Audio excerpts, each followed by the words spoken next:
నమస్తే. ఖమ్మం జిల్లాలో జరిగినటువంటి దారుణమైనటువంటి ఘటన. 12 ఏళ్ల బాలిక పైన ఒక పాపాత్ముడు, క్రూరాత్ముడు, ఒక వేస్ట్ ఫేలో చేసినటువంటి ఒక అత్యాచారం. నిజంగా అతన్ని బహిరంగంగా ఉరి తీయాల్సినటువంటి అవసరం ఉన్నది, ఎన్కౌంటర్ చేయాల్సినటువంటి అవసరం ఉన్నది. సో నేను ఈ విషయం ఎందుకు మాట్లాడుతూ ఉన్నానంటే 6వ తారీఖున జరిగిన సంఘటన. కొంత ఆలస్యంగా వెలుగులోకి వచ్చిన తర్వాత మనం రీసెంట్గా 2-3 వీడియోలు నేనే దగ్గరుండి ఇక్కడ నిమ్స్ హాస్పిటల్లో ఉన్నటువంటి ఆ బాలిక దగ్గరికి మనం పోవడానికి అనుమతి లేకపోయినప్పటికీ అక్కడ దానికి వెళ్ళి సో ఇదంతా కూడా ప్రపంచానికి తెలియాలి, ఆ గౌస్ అనేటువంటి ఒక దుర్మార్గుడు చేసినటువంటి ఈ యొక్క అంశం పైన మనం మాట్లాడడం జరిగింది. వాళ్ళ తల్లిదండ్రులతోటి ఆడికి వచ్చేటువంటి ఆ సంబంధించినటువంటి చాకలి కులస్తులకు సంబంధించినటువంటి సంఘ నాయకులతోటి వాళ్ళకి మద్దతు తెలుపుతున్నటువంటి సంఘాలతో మాట్లాడడం జరిగింది.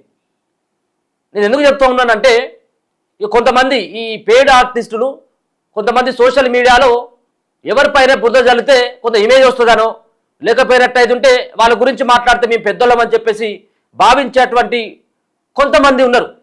అది ముఖ్యంగా బీజేపీలో ఉన్నటువంటి ఒక 3-4 ఆడవాళ్ళు ఉన్నారు, మహిళలు. సో వాళ్ళంటే మాకు గౌరవమే, కానీ వాళ్ళు చేసేటువంటి చేష్టలతోటి ఒక పక్కన బీజేపీ పార్టీ యొక్క ఇజ్జత్ పోతా ఉన్నది. బీజేపీ పార్టీలో చాలామంది నాయకులు మంచి వాళ్ళు ఉన్నారు. ఏబీవీపీలో ఉన్నారు, యువ మోర్చాలో ఉన్నారు, మరో పక్కన చాలామంది స్టూడెంట్ లీడర్లు కూడా చాలామంది మంచి వాళ్ళు ఉన్నారు, అర్థం చేసుకున్నటువంటి వాళ్ళు ఉన్నారు. ఇక వీళ్ళకి ఏది సమాజ స్పృహ ఏది ఉండదు. కేవలం వీళ్ళకి తెల్లారులేస్తే రాద్ధాంతం.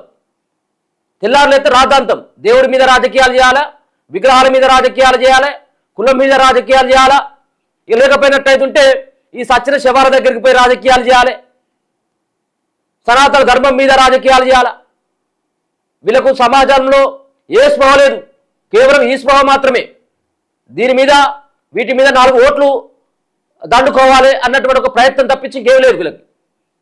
ఇప్పుడు వీళ్ళు మాట్లాడుతున్నటువంటి సోకాళ్ళు లీడర్లు ఎవరైతే ఉన్నారో, ఆకుల శ్రీవాణి కావచ్చు, అలాగే మాధవిలత అన్నటువంటి ఒక ఆమె ఉన్నది, ఇక ఈవెనైతే ప్రియా చౌదరి, ఇక మరి ఆమె వీళ్ళంతా కూడా నెత్తి మీద రూపాయి పెడితే పావులకు అమ్మబోరు. ఇటువంటి వాళ్ళంతా కూడా ఇప్పుడు రగన్న మీద ఏదో అబాండాలు వేసేటువంటి ప్రయత్నం చేస్తారు. వీళ్ళు ఎందుకు మాట్లాడతలేరు అని చెప్పేసి. మరి నీకేమైందమ్మా, మరి నోరు మూగపోయిందా, లేకపోతే కుట్లు వేసుకున్నావా, లేకపోతే ఏమైనా కనబడ్డావా? ఏమైనా అయినట్టయితుంటే గుడుల మీద లేకపోతే సనాతన ధర్మం మీద ఇంకెవరైనా మాట్లాడితే ఉరుకొచ్చి మొత్తం ఇక నోరు నెత్తిన పెట్టుకొని మాట్లాడుతుంది ఈమె, ఈ ప్రియా చౌదరి అన్నటువంటి ఆమె. నీకెవరైనా స్పృహ ఉందా? ఓ మహిళ అని చెప్పేసి ఇంకా మేము నోరు అదుపులో పెట్టుకుంటా ఉన్నాం.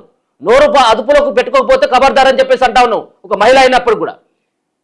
లేనిపోని అంటే అబండాలు ఎందుకు మాట్లాడతలేవు అని చెప్పి నువ్వెందుకు మాట్లాడతలేవు? మరి మీ బీజేపీలో ఎందుకు మాట్లాడతలేరు? మరి ఒక అమ్మాయికి జరిగినటువంటి సంఘటన పట్ల, ఒక కేంద్ర మంత్రి కొడుకు చేసినటువంటి సంఘటన పట్ల నువ్వెందుకు మాట్లాడలేదు? కొంచెమైనా ఇంకిత జ్ఞానం ఉండాలా? మీరు ఒక మహిళలు అని చెప్పేసి గౌరవిస్తూ ఉంటే, మీరు సైలెంట్గా ఉంటా ఉంటే మీ ఇష్టం వచ్చినట్టుగా మాట్లాడతాం, మీ ఇష్టం వచ్చినట్టుగా మేము సోషల్ మీడియాలో పోస్టులు పెడతాం, అరే అని చెప్పేసి మాట్లాడుతూ ఉన్నాం. ఒకవేళ కనుక తిరిగి మేము అదే లాంగ్వేజ్తో మాట్లాడితే తల ఎక్కడ పెట్టుకుంటావు? కొంచెమైనా సోయి ఉందా నీకేమైనా? నువ్వు పోయినావు ఇక్కడికి, ఈ నిమ్స్ హాస్పిటల్ కాడికి నువ్వు పోయినావు, పోయి మాట్లాడినావా? ఆ బాధిత కుటుంబాన్ని పరామర్శించినవా? ఏదో ఆ తురుకాయన కాబట్టి, ముస్లిం కాబట్టి వాళ్ళు వెనకేసుకొస్తా ఉన్నారు వీళ్ళంతా. ఎవరు వాడేమన్నా మా సోపతి గాడా, లేకపోతుంటే మా కులపోడా, లేకపోతే తలపోడా? వాడు చేసినటువంటి పని ఏమన్నా మంచి పని? వాళ్ళ ఉత్సాగానికి ఉరేయాలని, బహిరంగంగా ఎన్కౌంటర్ చేయాలని చెప్పేసి నేను నిమ్స్ హాస్పిటల్కి వెళ్ళి అలా మాట్లాడడం జరిగింది. మా ఛానల్లో 4-5 వీడియోలు మేము వేసినాం. ఉందా నీ ఛానల్లో? నువ్వు ఛానల్ ఉంది కదా, ఓ ప్రియా చౌదరి అమ్మ, నీకే అడుగుతాను, నీకు ఛానల్ ఉంది కదా, ఎన్ని వీడియోలు చేసినావు నువ్వు? వాళ్ళ ఏడుకొచ్చి కొట్టాను నువ్వు.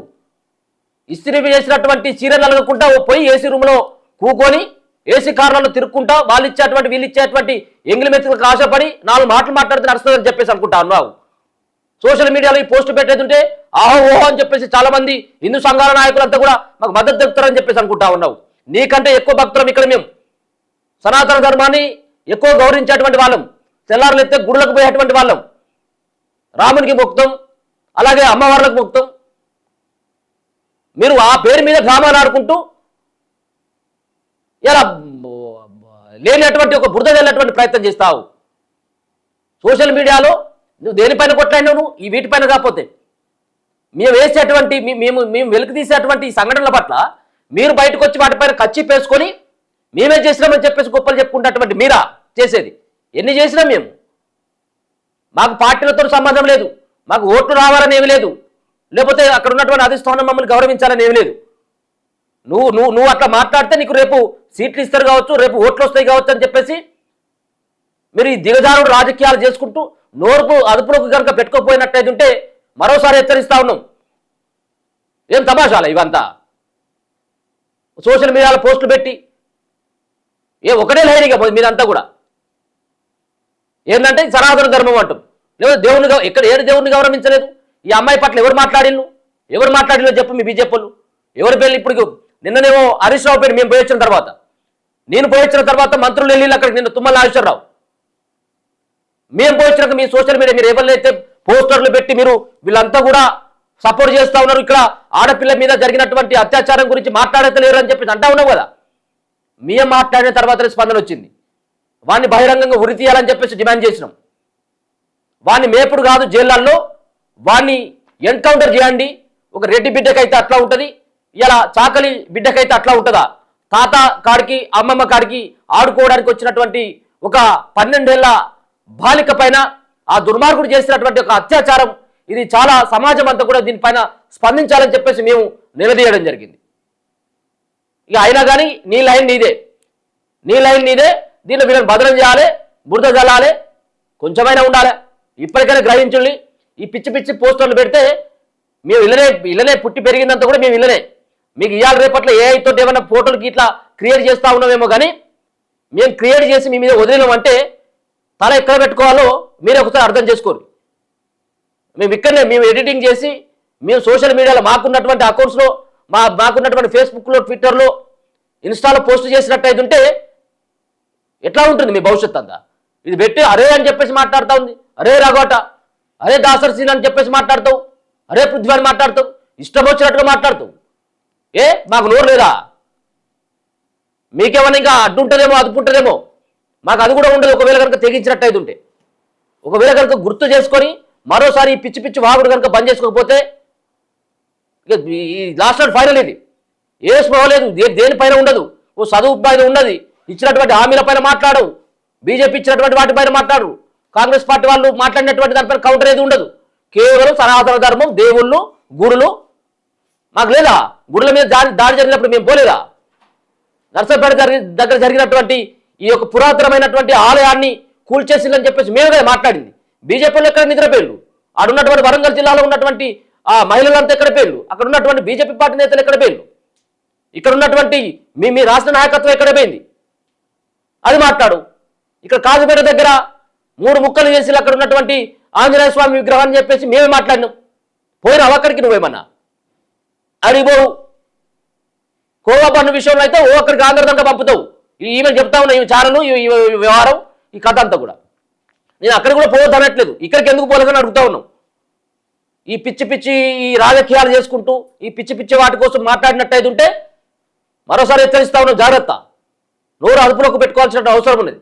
నీ గురించి ఇప్పటి వరకు మాట్లాడినప్పుడు శుద్ధ దండగా మీ అందరి గురించి, కానీ ఓపిక నశించిపోయినప్పుడు ఇట్లే ఉంటుంది. ఏమో పోలేదని చెప్పేసి మాట్లాడుతూ ఉన్నావు కదా, పోయింది నేనే. మా దాంట్లో 10 వీడియోలు ఉంటాయి. పోయింది మేము, అక్కడ బాధిత కుటుంబంతో మాట్లాడింది మేము. ఓ భరోసా ఇచ్చేటువంటి ప్రయత్నం చేసినాం, అక్కడికి యంత్రాంగాన్ని కదిలించేటువంటి ప్రయత్నం చేసినాం. నువ్వేం చేసినావు?